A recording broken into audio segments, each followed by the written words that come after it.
কোনো করিডোর কিংবা প্যাসেজ দেওয়ার কোনো সুযোগ নাই জনগণের মতামত ছাড়া।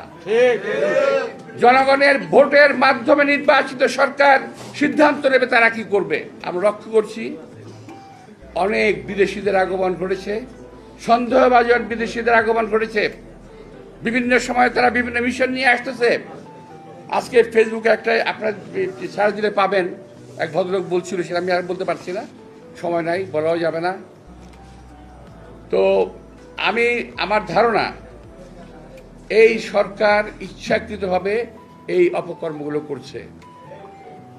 এই সরকার এই মুহূর্তে আমি এই সরকারকে অন্তত আমি আমার কথা বলছি, নিরপেক্ষ ভাবতে আমি পারছি না।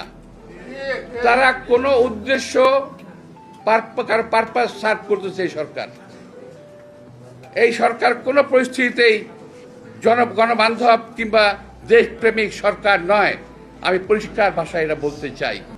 এই সমস্ত এলাকা আজকে আমাদের যাওয়ার একটা দুরূহ হয়ে গেছে। আবার শুনি একটা জায়গায় নাকি করিডোর দেওয়া হবে। কিসের করিডোর? মানবিক করিডোর। আরে ভাই, আবিষ্কার করেন নাকি? আর বিশ্বের কোন ডিকশনারিতে মানবিক করিডোর জায়গা আছে নাকি? কোন ডিকশনারিতে মানবিক করিডোর বলে কোনো শব্দ আছে?